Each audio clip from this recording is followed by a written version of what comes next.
자, 오늘은 하나님 중심으로 사는 사람이에요.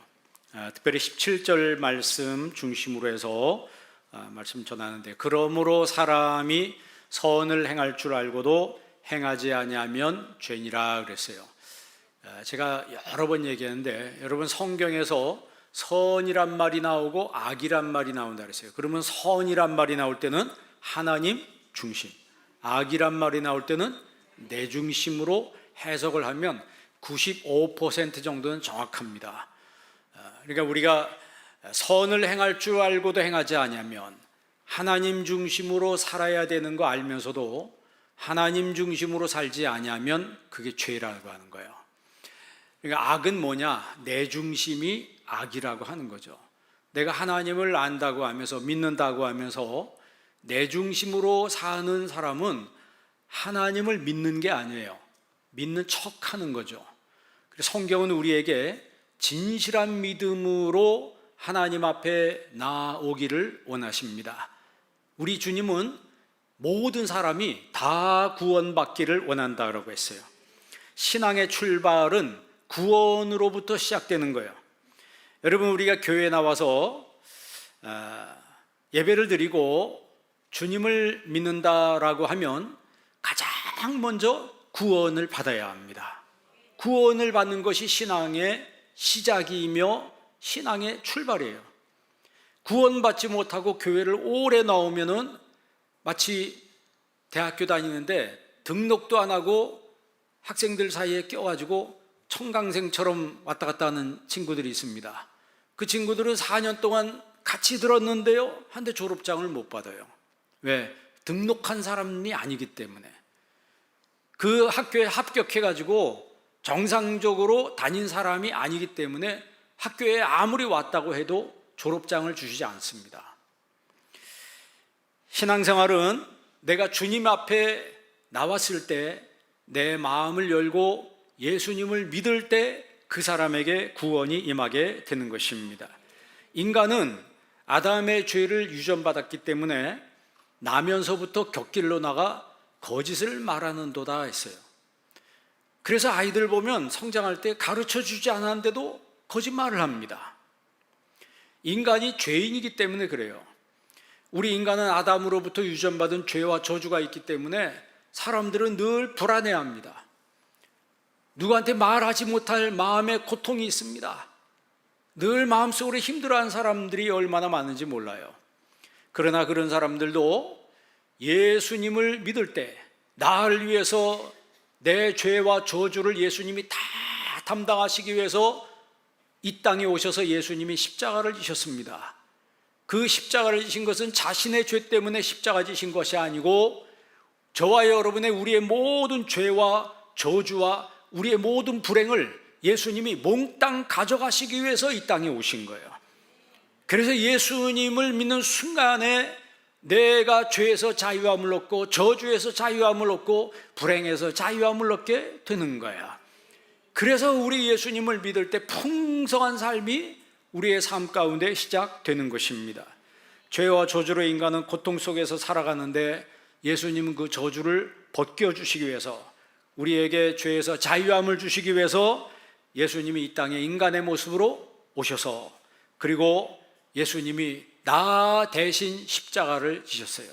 그래서 기독교를 일명 대신의 종교라 이렇게 얘기해요. 나 대신.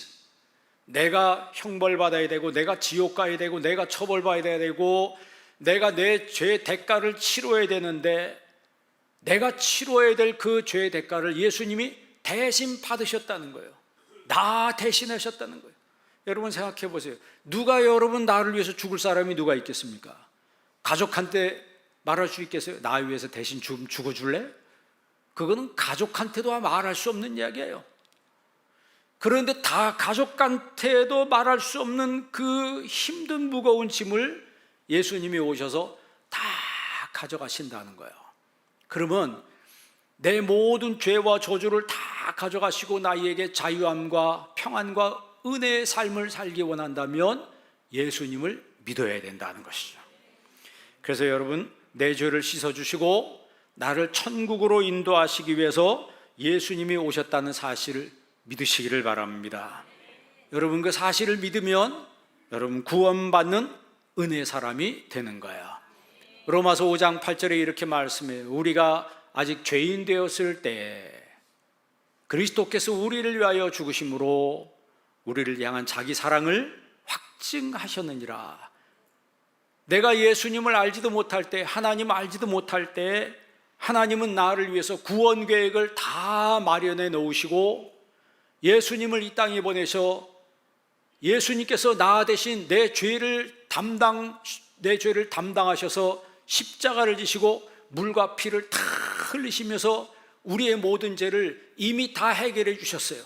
그러므로 십자가에 달리신 그 예수 그리스도를 믿으면 우리에게 구원이 임하게 되는 것입니다. 그것이 바로 로마서에서 말한 나를 향한 자기의 사랑을 확증하셨다는, 증명하셨다라고 하는 거예요. 성경이 그것을 얘기해요. 그래서 성경에는 구원의 시제를 3시제로 이야기합니다. 제자훈련 때 제가 여러 번 말씀드렸습니다. 구원을 받은 것은 가장 첫 번째 칭의라고 말하는 거예요. justification이라고 하죠. 칭의예요. 의롭다고, 예수님을 믿을 때 의롭다고 나를 인쳐주시는 거예요. 인쳐주시는 그 사역은 이제 신앙이 시작됐다는 거예요. 신앙이 출발했다는 거예요. 죄에서 의롭다함 받는 것은 하나님의 일방적인 은혜입니다. 내가 예수님을 내 마음에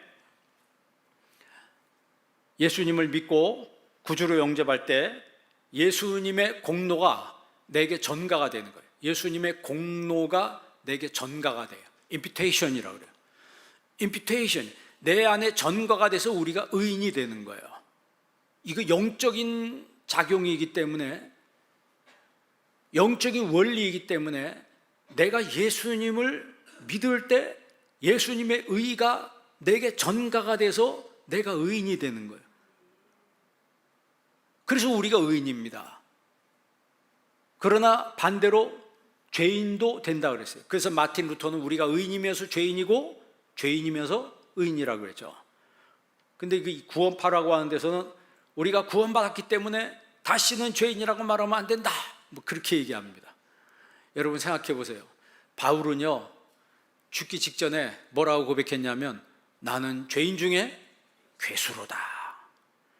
그 위대한 대사도 바울이 죽기 전에 나는 하나님 앞에 죄인 중에 괴수로다 이렇게 말했으면 우리는 무슨 죄인일까요?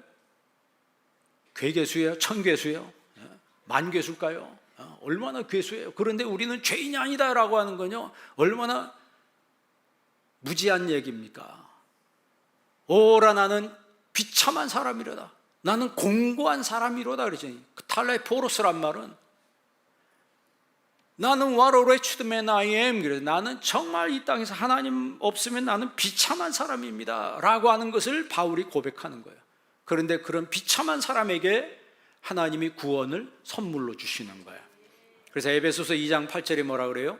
너희가 그 은혜를 인하여 믿음으로 말미암아 구원을 얻었나니, 믿음으로 말미암아 구원을 얻었나니 이것이 너희에게서 나는 것이요 아니요 하나님의 선물이라 그랬어요. 하나님은 우리에게 구원을 선물로 주시는 거예요. 선물을 받으면 되는 거죠.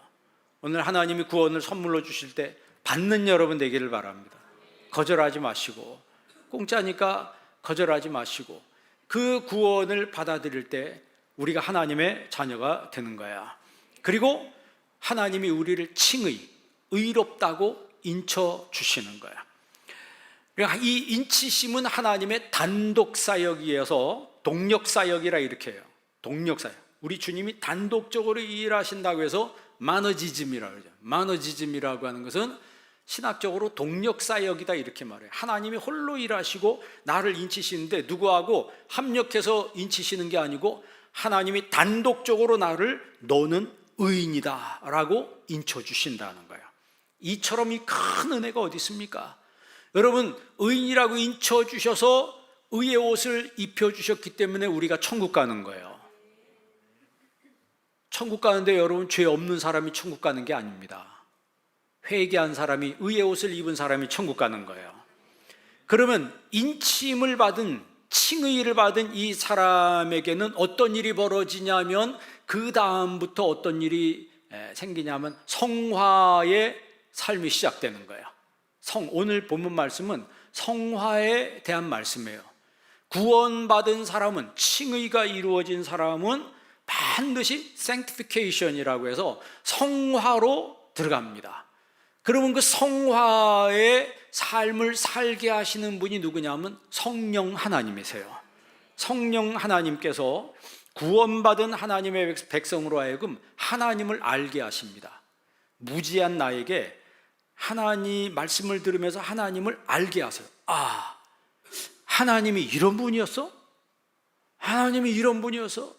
하나님의 말씀을 통해서, 내 삶의 경험을 통해서, 질병에 걸렸든지 어떤 일을 통해서든지 어떤 사람을 통해서든지 하나님이 살아계신 하나님이라고 하는 것을 경험하게 하실 때가 있습니다. 아, 이게 신앙생활이 이론인 줄 알았는데 그게 아니로구나, 하나님이 살아계신 하나님이로구나 라고 하는 것을 성령 하나님이 알게 하신다는 거예요. 그 알게 하시면서 내 마음속에 성화가 이루어지는 거예요. 아, 내가 이렇게 살면 안 되지, 이렇게 살면 안 되지, 그런 생각이 자꾸 들면서 그 성령님께서 나로 하여금 하나님 중심으로 살도록 나를 격려하십니다. 나를 격려하시고 나를 푸시하시고 하나님 중심으로 살도록 나를 계속해서 이끌어 주시는 거예요. 그 이전에는 내 중심으로 살았는데, 교회 다녀도 내 중심으로 사는 사람들 많잖아요. 여러분, 하나님 중심으로 살아요, 내 중심으로 살아요? 조용한 거 보니까 내 중심으로 사는 사람들이 많다는 증거예요.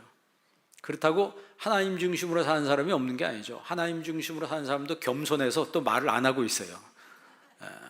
이래도 말을 안 하고 저래도 말을 안 하고 본인만 아는 거죠.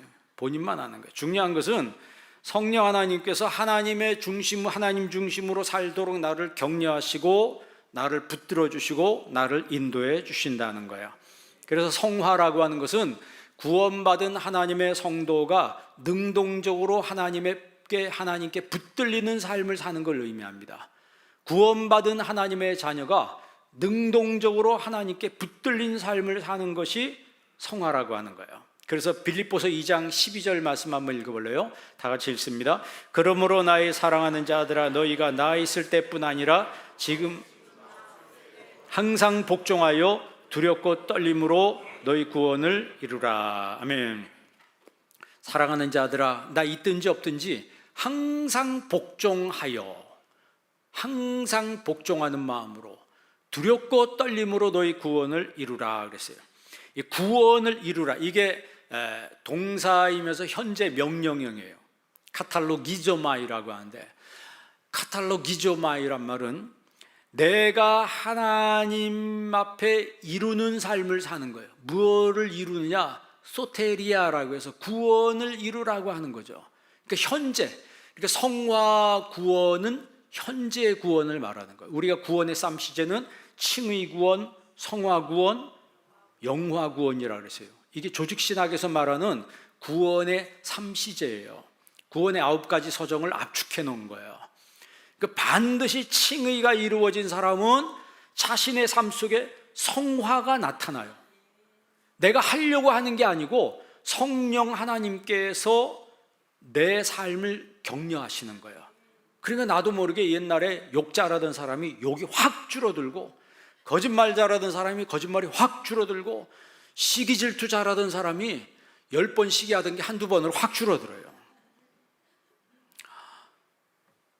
나도 모르는 사이에 성령 하나님께서 내 안에서 나로 하여금 페리코레시스라고 그랬어요. 하나님의 상호내주, 주님의 상호내주, 상호점유라고 그래서 성령 하나님께서 내 속에서 일하시는 거예요. 나를 내 속에 점유하시는 거예요. 그러니까 나는 혼자가 아니고 주님과 함께 사는 삶이라고 하는 거예요. 여러분 인생도 마찬가지예요. 여러분 혼자가 아닙니다. 주님이 나와 함께 하시는 거예요. 그래서 이 성화의 삶을 사는 사람은 외롭지 않습니다. 가사 중에 외로워서 못 살겠어요. 옛날에 그런 가사가 있던데, 외로워서 못 살겠대.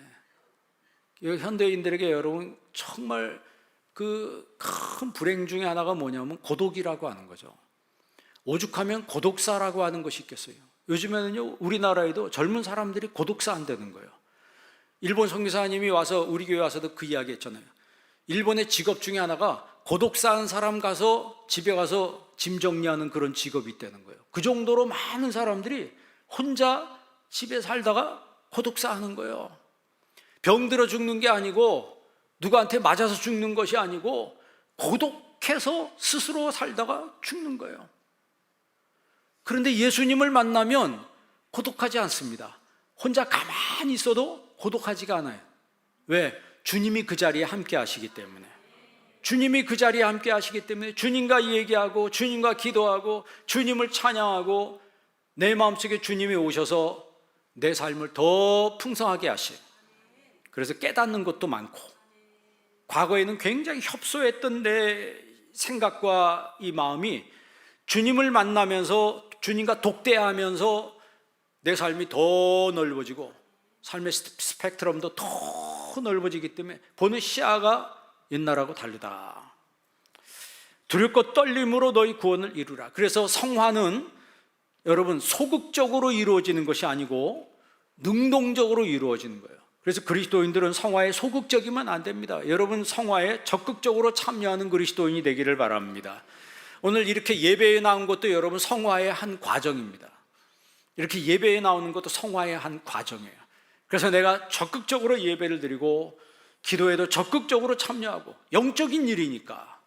세상에 나가서 여러분이 영화관 가고 음악회 가고 놀러 가고 하는 건 다 육적인 일이에요. 그러나 오늘 내가 주님 앞에 나와서 예배하고 기도하는 것들은 이거 영적인 사역이기 때문에 영적인 일을 내가 하나님 앞에 정말 집중적으로 내가 하나님 앞에 예배를 드릴 때 하나님께서 내 삶을 더 풍성한 삶으로 인도해 주시는 거야. 그래서 이 성화가 이루어진 사람들은 히브리서 12장 14절 말씀처럼 모든 사람으로 더불어 화평함과 거룩함을 좇으라 그랬어요. 이렇게 두 가지죠. 화평함과, 그러니까 성화의 사람들은 어디 가든지 평화를 만들어내요. 여러분 오늘부터는 여러분 일터를 평화의 일터로 만드시길 바랍니다. 피스메이커가 돼야 돼요. 피스메이커가 돼요. 여태까지는 트러블 메이커로 살았어도 이제는 피스메이커가 돼서 내가 좀 죽어지고 내가 낮아지고 내가 섬기는 자세로 가겠다라고 하면 내가 있는 일터, 내 가정을 평화의 가정으로, 평화의 일터로 만들 수 있는 거예요. 그리고 두 번째가 거룩함을 좇으라 그랬어요. 거룩함을 좇으라. 그러니까 내가 내 안에 거룩함이 임하게 되면 나도 모르는 사이에 내 말과 내 몸가짐이 거룩하게 바꿔지는 거예요. 거룩하게 바꿔져요. 그거는 상대방이 알아챕니다. 여러분, 주인이 바뀐 건 누가 먼저 알아본다고요? 그 집 강아지가 먼저 알아본대요. 우리 주인이 바뀌었네? 개가 먼저 알아본다는 거예요. 그런데 여러분, 사람이 뭘 알아보겠어요? 여러분 행동가짐과 몸가짐과 언어의 모습들이 달라진 것은 상대방이 알아보게 되어 있습니다. 그래서 이 성화는 일명 신인 협력설이라고도 얘기해요. 시너지즘이라고 하죠. 성령께서 나를 로봇처럼 사용하지 아니하시고 내가 정말 하나님 중심대로 살아가도록 성령님께서 나를 인도해 주시는 것, 거기에 우리가 동의하는 거예요. 거기에 동의해서 기쁨으로 내가 이 성화 쪽으로 확 쏠리게 되는 것이죠. 그 이전까지는 뭐 기분 나쁘면 막 입에서 욕이 튀어나오고 뭐 이렇게 방송 같은데 뭐 드라마나 이런 게 보면 욕을 얼마나 찰지게 한 사람들인지 몰라요. 막 욕을 막 하고 그러는데 여러분, 주님의 성령께서 내 안에 임하게 되면 욕을 하려고 해도 잘 못하게 돼요. 성화는 거룩함이죠. 이 거룩함을 히브리 말로 카도슈라고 그래요. 카도슈란 말은 베어낸다는 뜻이라고 그랬습니다. 베어내는 거예요. 죄를 베어내고 불신앙을 베어내고 하나님 앞에 헌신하는 삶이 이 거룩이라고, 카도슈라고 하는 거예요. 그러니까 이 죄와 분리되는 거예요. 세퍼레이션, 분리돼서 내가 하나님 앞에 컨세크레이션, 헌신하는 삶을 살게 되는 거예요. 여러분, 내가 죄에서 분리되고 세상에서 분리된다고 해서 세상에서 동떨어져 살라는 얘기가 아니에요. 세상에 살지만 그 사는 삶 속에서 내가 만난 사람들에게 헌신하는 거죠. 내가 만난 사람을 위해서 그 사람을 정말 위해주고 그 사람을 위해서 내가 따뜻한 한마디 해주고, 그 사람을 내가 정말 격려해주고 칭찬해주고, 제가 그 얘기 했던 것 같아요. 상대방을 내가 칭찬해 주려고 하는데 그 사람 딱 보니까 뭘 칭찬해 주지? 칭찬할 게 하나도 없어. 그러면 그 사람의 머리가 오늘 단정하면 그 단정한 머리 칭찬해 주든가, 얼굴이 잘생기지 못했으면 하나의 부분을 보고 칭찬하면 됩니다. 귀가 잘생겼으면 귀가 참 잘생겼다고, 코가 잘생겼으면 코가 참 잘생겼다고. 그러면 그게 잊어버려질까요? 안 잊어버려질까요? 오늘 당신 만나서 내가 너무 기분이 좋다고. 여러분, 그 말 한마디가요, 상대방의 마음을 따뜻하게 하는 거예요. 여러분, 그런 것들이 쉽게 말하면 한 일부분이지만 내가 나도 모르는 사이에 성화돼 가고 있다라고 하는 것이죠. 청교도 신학자 중에 존 오웨인이라는 분이 있어요. 굉장히 유명하신 분인데, 이 존 오웨인 가지고 논문 쓴 사람들이, 박사 논문 쓴 사람도 꽤 많더라고. 이분이 그 쓴 책 제목이 뭐냐면 죄 죽이기예요. 책 제목이 죄 죽이기, Mortification of Sin이라고 해서 죄를 죽이는데, 어떻게 죄를 죽이냐? 먼저 하나님의 우리가 전신갑주를 입어야 된다, 이렇게 표현하고 있어요. 하나님의 전신갑주를 입고 영적 싸움에서 반드시 승리해야 되는데, 그 승리하는 도구가 뭐냐? 하나님의 말씀이라고 하는 거예요. 존 오웨는 이 죄를 우리 안에 거주하는 죄라고 그랬어요. 그러니까 죄가 늘 우리 안에 거주하고 집 짓고 살면서 끊임없이 우리를 유혹하고 신앙에서 떨어져 나가도록 자꾸 유혹한다는 거예요. 여러분, 나를 유혹해서 죄에 빠지게 만들고 신앙에서 떨어져 나가도록 하는 그 죄를 이기는 힘은 바로 하나님의 말씀이라고 하는 거죠. 죄는 질병과 같다 그랬습니다. 죄는 병과 같다 그랬어요. 여러분, 병에 걸리면 제일 먼저 어떤 현상이 나타납니까? 입맛이 떨어지죠. 그런 것처럼 죄의 지배를 받으면요, 하나님 말씀 들어도 안 들려요. 오늘 여러분 귀에 하나님 말씀이 잘 들리기를 바랍니다. 병 걸린 사람은 입맛이 떨어진 것처럼 영적으로 병든 사람들은 하나님의 말씀을 듣지를 못합니다. 듣지를 못해요. 근데 병에서 회복되면 제일 먼저 입맛이 살아나요. 제일 먼저 입맛이 살아나고, 여러분 독감이나 중병 걸렸다가 내 몸이 회복될 때 기억나세요? 큰 중병 걸렸을 때 내 몸이 막 회복될 때 마음이 굉장히 기쁩니다. 그렇죠? 그렇다고 얘기해봐요. 그렇잖아요. 중병 걸렸다가 몸이 나을 때는 내 몸이 알잖아요. 내가 낫고 있구나. 막 식욕이 돌아오고 막 너무 막 기뻐요. 너무 기쁘다고 자유함을 얻는 거예요. 얼마나 기뻐요. 그런 것처럼 죄가 떨어져 나갈 때, 죄가 separation, 나와 분리돼서 떨어져 나갈 때 내 영혼의 자유함과 내 영혼의 기쁨은 경험해 보지 않는 사람은 모르는 거예요. 모든 것은 먹어봐야 맛을 안다 그러잖아요. 경험해 봐야지 아는 거예요. 이렇게 죄에서 승리하며 거룩한 삶을 살려면 우리가 평생 하나님 중심으로 살아야 되는 거예요. 그럼 하나님 중심으로 사는 사람은 어떻게 사는 삶인가? 오늘 본 말씀 11절 말씀 보세요. 11절 12절 두 구절 다 같이 한번 읽습니다. 형제들아 서로 비방하지 말라. 형제를 비방하는 자나 형제를 판단하는 자는 그 율법을 비방하고 율법을 판단하는 것이라. 내가 만일 율법을 판단하면 율법의 준행자가 아니요 재판관이로다. 입법자와 재판관은 오직 한 분이시니 능히 구원하기도 하시며 멸하기도 하시니. 아멘. 여기 보면 서로 비방하지 말라 그랬어요. 서로 비방하지 말라는 말은 메 카타 랄레이테 알렐론 그래요. 메란 말은 do not 그런 뜻입니다. 카타 랄레이테, 남을 비방하지 말라는 거예요. 함부로 비방하지 마. 이 비방한다는 말은 악의적으로 발언한다 이러는. 카탈랄레오란 말은요, 악의적으로 상대방을 비방하는 거, 이런 것을 하지 말라는 거. 그러니까 성화라고 하는 것은 가장 먼저 우리의 마음속에 사람을 대할 때 선대하는, 악의적으로 대하는 것이 아니고 그리스도인들은 선대하는 모습으로 살아야 된다라고 하는 거예요. 이 발언을 하는데 악의적으로 발언했던 사람도 예수님을 믿고 성화가 시작되면 악의적 발언이 이게 바뀌는 거예요. 하고 싶어도 이제 못해요. 내가 참아야지. 참아야지. 여러분 시편 101편 5절 한번 읽어볼래요? 다 같이 한번 읽습니다. 자기의 이웃을 은근히 헐뜯는 자를 내가 멸할 것이요 눈이 높고 마음이 교만한 자를 내가 용납하지 아니하리로다.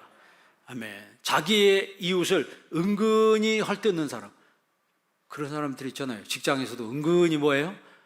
은근히 사람 헐뜯. 그게 사람 진짜 힘들게 하는 거예요. 그런 사람이 없으면 좋은데 있어요, 없어요? 여러분 있는 곳에 없는가 봐요. 감사할 일입니다. 그런데 이 사람이 보면 은근히 왕따시키고요, 은근히 사람 헐뜯고요, 그냥 대놓고 하는 것보다 은근히 하는 게 더 힘들어요. 그런데 성경에 써 있어요. 은근히 이웃을 헐뜯는 자를 내가 멸한다 그랬어요. 그런 사람은 심판받는다는 거예요. 눈이 높고 마음이 교만한 자를 하나님이 용납하지 않는다 그랬어요. 그리고 남을 판단하는 거 정말 조심해야 된다는 거예요. 솔로몬 왕이 1000번제를 드리고 하나님 앞에 1000번제를 드렸을 때 하나님이 너무 감동해서 솔로몬에게 질문을 합니다. 내가 너한테 무엇을 해주기를 원하느냐? 너 소원이 뭐냐? 이렇게 질문을 했어요. 그랬더니 솔로몬이 지혜를 구했다 그러죠. 레부시아마, 듣는 마음을 주세요. 하나님 앞에 지혜를 구했다는 것은 솔로몬이 자기 자신의 한계를 인정했다는 거예요. 저는 하나님의 백성들을 재판하기에 부족한 사람입니다 라고 고백합니다. 이게 하나님을 감동시킨 거예요. 왜냐하면 함부로 내가 재판했다가 한 사람의 인생을 뒤바꿔 놓을 수 있잖아요. 한 사람의 인생을 잘못된 길로 뒤바꿔 놓고, 그러니까 죄인을 의인으로 만들어 놓을 수도 있고 의인을 죄인으로 만들 수 있는 게 재판이라고 하는 거예요.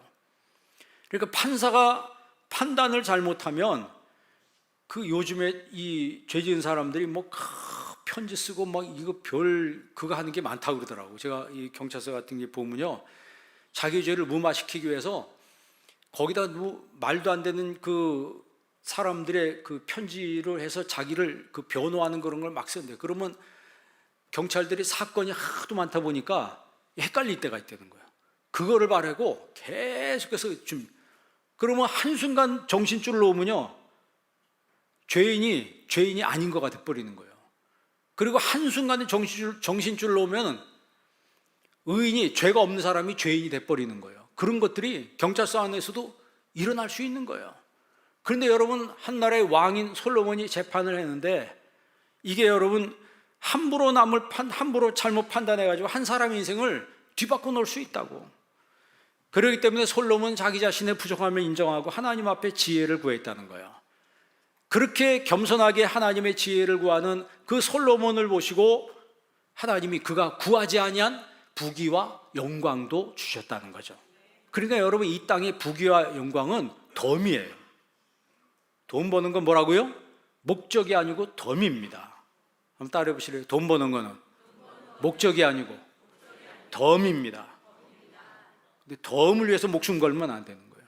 하나님 영광 위하여라고 하는 거룩한 목적을 가장 앞세울 때 하나님이 솔로몬에게 하신 것처럼 부와 귀를 하나님이 덤으로 주신다라고 하는 것이죠. 그러니까 이 성경에 판단하지 말라고 했는데, 이 판단한다는 말은 두 가지, 우리나라 성경에 하나로 되어 있지만 원문 성경엔 아나크리노와 크리노 두 가지로 되어 있습니다. 아나크리노란 말은 조사한다는 뜻이에요. 조사하고 살펴본다는 거예요. 그리고 두 번째 크리노라는 말은 심판한다는 거예요. judgment. 아주 흔들릴 수 없게 재판장이 방망이 두드리는 그것을 크리노라고 그래요. 그러면 방망이 두드리기 전에 사람에게 죄가 있는가 없는가를 조사하고 살펴보는 것을 아나크리노라 이렇게 이야기합니다. 고린도전서 4장 3절 한번 읽어볼래요? 고린도전서 4장 3절 다 같이 한번 읽습니다. 너희에게나 다른 사람에게나 판단받는 것이 내게는 매우 작은 일이라. 나도 나를 판단하지 아니하노니. 여기서 보면 둘 다 판단이 아나크리노예요. 아나크리노란 말은 내가 이 사람을 자세히 조사한다, 신문한다 이런 뜻이에요. 그러니까 바울은 내가 다른 사람에게 판단받는 것, 다른 사람이 나를 조사하거나 나를 신문하는 것, 이것은 내게 매우 작은 일이라 이런 얘기예요. 나도 나를 판단하지 않는다. 나도 남한테 그런 식으로 대하지 않는다는 거예요. 자, 4절도 한번 읽어보겠습니다. 내가 자책할 아무것도 깨닫지 못하나 그러나 이로 말미암아 의롭다함을 얻지 못하노라. 다만 나를 판단하실 이는 주시니라. 아멘. 여기서 나를 판단하실 분, 이것도 아나크리노예요. 나를 신문하시고 나를 조사하시고 내 모든 걸 살펴보시는 분은 하나님이시란 얘기예요. 자, 5절도 한번 읽어볼래요? 5절 다 같이 있습니다. 그러므로 때가 이르기 전 곧 주께서 오시기 전까지 아무것도 판단하지 말라. 예, 요까지만, 시간이 없으니까 요까지만 보십니다. 아무것도 뭐 하지 말라? 판단하지 말라. 이거는 크리노예요. 계속해서 아나크리노였는데 지금 여기는 크리노예요. 주께서 오시기 전까지 아무것도 판단하지 말라. 여기서 판단은 크리노, judgment, 남을 심판하지 말라 이 말이에요. 함부로 입을 열어서 남을 정죄하거나 심판하지 말라.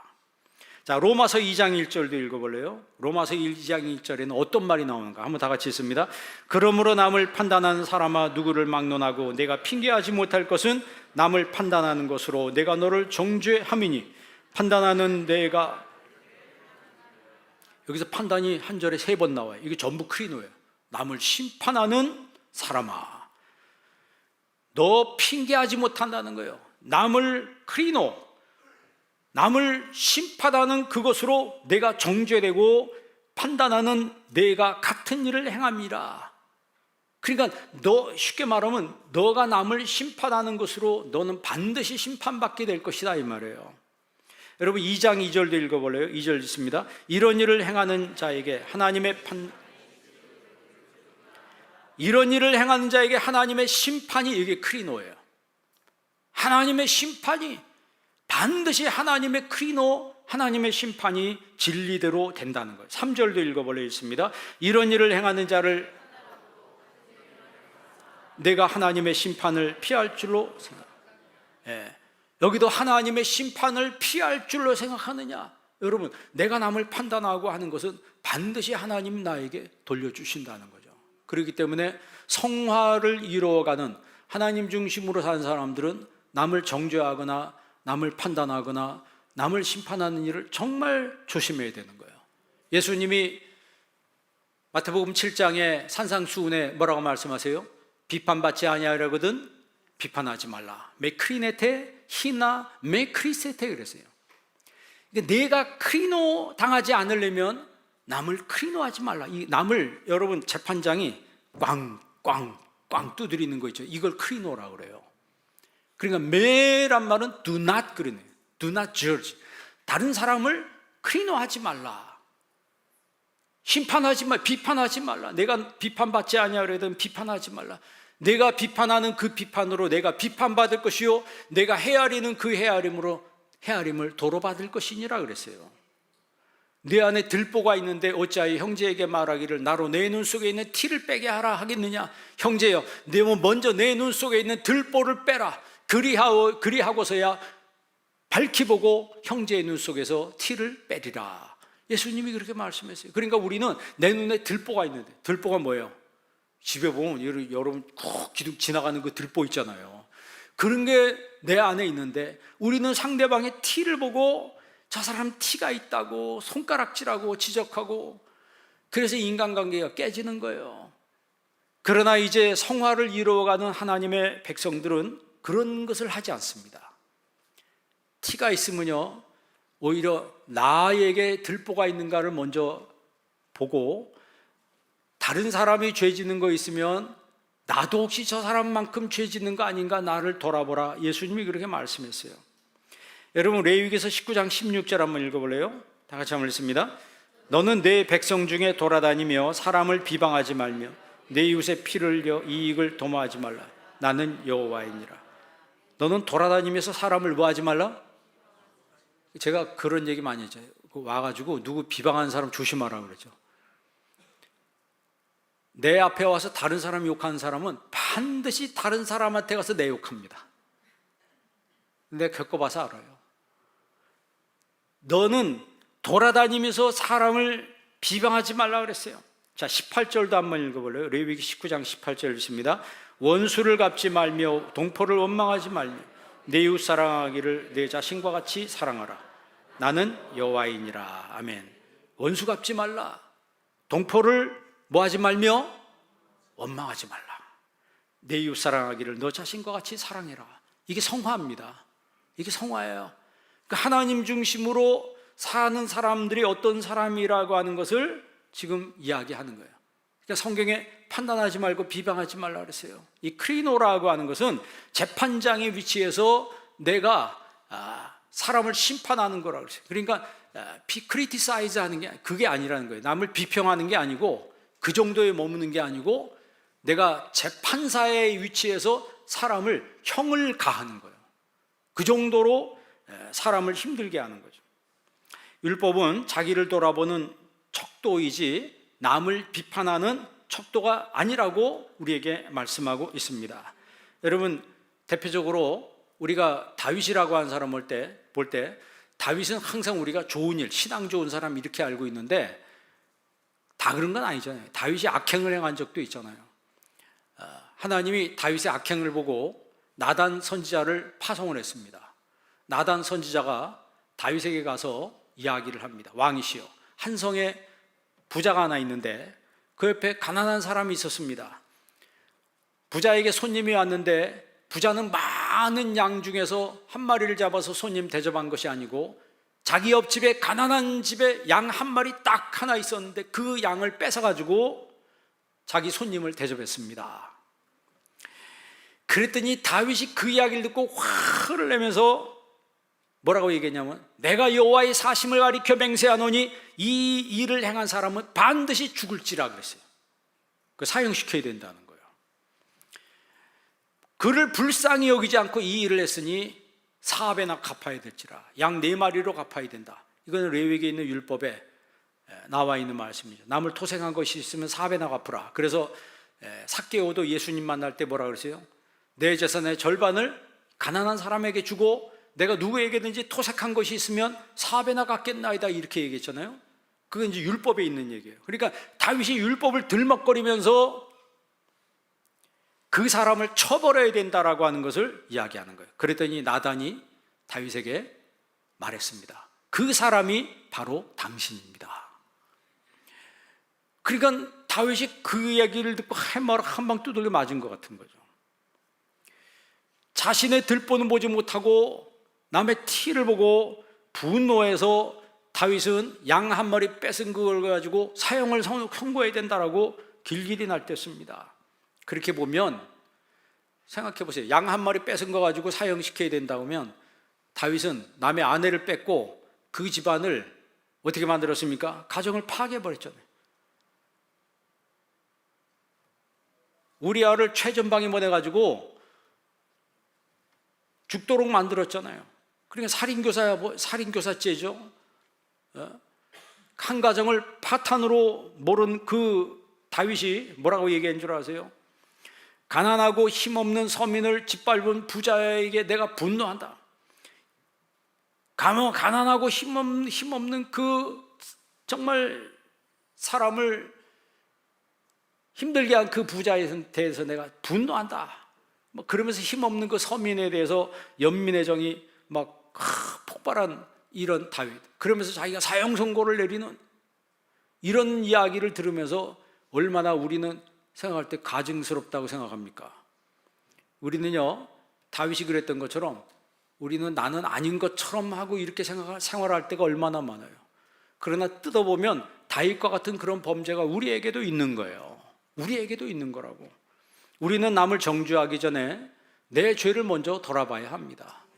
가정에서도 부부끼리 살 때도 상대방의 배우자의 그 허물을 지적하기 전에 내 허물이 얼마나 큰가를 우리는 먼저 봐야 돼요. 그렇게 되면 문제될 게 없습니다. 싸울 일도 없습니다. 여러분, 판단의 주권은 하나님께 있다는 걸 인정해야 합니다. 판단의 주권은 하나님께 있는 거예요. 판단하시는 분은 하나님이시라고 하는 거죠. 그렇기 때문에 남을 판단하는 거 정말 조심해야 합니다. 이스라엘 백성들이 애굽에 나와서 광야 생활할 때 틈만 나면 모세를 원망했어요. 틈만 나면 모세를 판단하고 원망하고. 왜냐하면 자기들 종살이로 편안하게 생활하고 있는데 자기를 끄집어냈잖아요. 끄집어내서 광야 생활하는데 광야 생활하는 게 쉬워요, 어려워요? 매일 텐트 치고 걷고 텐트 치고 걷고. 그래도 애굽의 우산 아래 있을 때는 종살이지만 한 집에 정착하며 살았다고. 근데 이거는 계속 돌아다녀야 돼. 한 번도 가보지 않은 길을 계속 가야 돼. 그러다 보니까 조금만 힘들면 모세를 원망하고 모세를 힘들게 했습니다. 그러다 모세가 틈만 보이면 모세 죽여서 우리 지도자 새로 뽑아가지고 어디로 돌아가자? 애굽으로 돌아. 여러분 신앙생활 하면서 그래도 안 믿을 때가 좋았는데 이거 예수 믿고 나니까 이 불쌍하다 예수쟁이들 주일날 놀러 가지도 못하고 항상 교회 와야 되고 그리고 기도해야 되고 뭐 자꾸 예배를 나오고 예배 나오고 나를 불편하게 한다. 나를 불편하게 한다. 안 믿으면 술도 마시러 다니고 담배도 피고 내 마음대로 다 해도 되는데 여러분 그게 여러분 어둠의 영이 세상에 속박당하는 거예요. 세상은 계속 그렇게 격려함으로 인해서 나를 지옥의 길로 인도하는 거예요. 거기서 여러분 구별돼서 벗어나야 된다는 거죠. 구별돼서 벗어나서 하나님의 자녀로서의 삶을 사는 것이 가장 행복이고 기쁨이라고 하는 것을 성령 하나님이 우리에게 알려주시는 거예요. 여러분 가나안을 정탐한 10명의 그 정탐꾼이 약속의 땅을 악평했죠.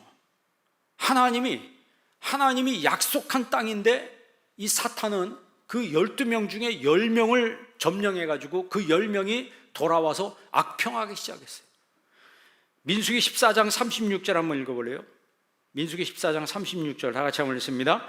모세의 보냄을 받고 땅을 정탐하고 돌아와서 그 땅을 악평하여 온 회중이 모세를 37절 곧 그 땅에 대하여 악평한 자들은 여호와 앞에서 38절 그 땅을 정탐하러 갔던 사람들 중에서 오직 눈의 아들 여호수아와 여분의 아들 갈렙은 생존하니라. 아멘.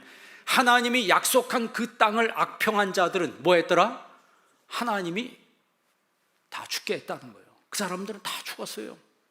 오직 여호수아와 갈렙 믿음으로 사는 사람을 하나님이 끝까지 생존하도록 하나님이 도와주시더란 얘기예요. 그러므로 하나님 중심으로 사는 사람들은 하나님의 뜻을 잘 분별을 해야 합니다.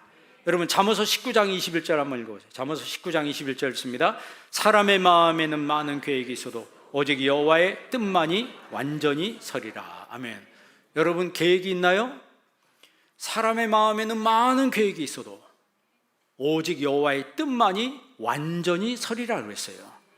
여러분 내 인생을 통해서 아버지의 뜻이 이루어지도록 기도해야 합니다. 이게 성화로 가는 사람이 하는 기도예요. 성화가 이루어지지 않은 사람은 오로지 내 뜻만 이루어지도록 기도를 해도 그런 기도만 해요. 내 뜻만 이루어지도록 나만 잘 되면 되고 내 뜻만 이루어지고 나만 평안하면 되고 나밖에 없어요. 그러나 성화로 가는 사람은 내 뜻이 먼저가 아니고 아버지의 뜻이 먼저입니다. 그래서 주기도문에 아버지의 뜻이 이루어지이다. 제가 몇 번 얘기했죠. 로버트 저메인 토머스 선교사님이 영국의 하노버 교회에서 파송한 선교사님이에요. 그 선교사님이 27살에 우리나라의 대동강에서 참수를 당합니다. 27살에 어떻게 보면 꽃이 펴보지도 못하고 젊은 나이에 이 땅에 와서 참수를 당했어요. 자기 나라에서 그런 일이 있을 수도 없는데 조선 땅에 와가지고 죽었다고요. 그런데 그 하노버 교회를 제가 가봤어요. 그 토마스 선교사님이 선교사로 출발할 때 쓴 액자에 글씨가 있더라고. 그 글씨에 뭐라고 쓴 줄 아세요? 헬라어로 썼어요. 게네세토 토 셀레마 수. 그게 뭐예요? 아버지의 뜻이 이루어집니다. Your will be done. Your will be done. 거기까지 봐서 나왔더라고. 뭐하러 여러분 우리나라에 와서 죽어요? 예? 영국에서 편하게 살지 고기 먹으면서. 뭐하러 우리나라에 와서 그렇게 죽습니까? 세상 말로 말하면 개죽음이지.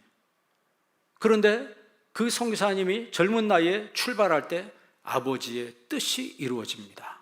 한번 따라해 보실래요? 주님의 뜻이 이루어집니다. 내 인생을 통해서 주님의 뜻이 이루어지기를 원합니다. 아버지의 뜻이 이루어지기를 원합니다.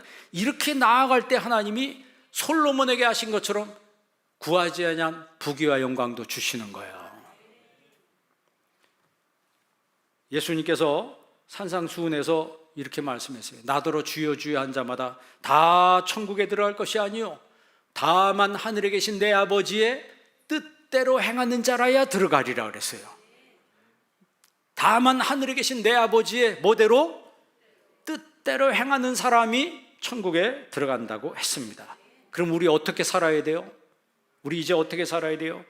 여러분, 오늘 예수님 말씀 본받아서 하나님 중심으로 주님의 뜻대로 사는 여러분 되시기를 바랍니다. 그래서 오늘 마지막 말씀에 17절 말씀에 그러므로 사람이 선을 행할 줄 알고도 행하지 아니하면 죄니라 그랬어요. 지금 광야 같은 인생길 살아가고 있습니다. 여러분, 내 중심으로 살지 마시고 하나님 중심으로 살아가는 거룩한 성도가 되길 주의 이름으로 축원합니다. 기도하겠습니다. 살아계신 아버지 하나님 감사합니다. 이 시간에 저희들에게 하나님의 말씀을 주셨습니다. 오늘 예배드리는 모든 심령들 가운데 성령으로 기름 부어 주셔서 저희들이 성화의 삶을 이루게 하여 주옵시며 하나님 중심으로 평생을 살아갈 수 있도록 주여 은혜를 내려 주옵소서. 예수님의 이름으로 기도합니다. 아멘.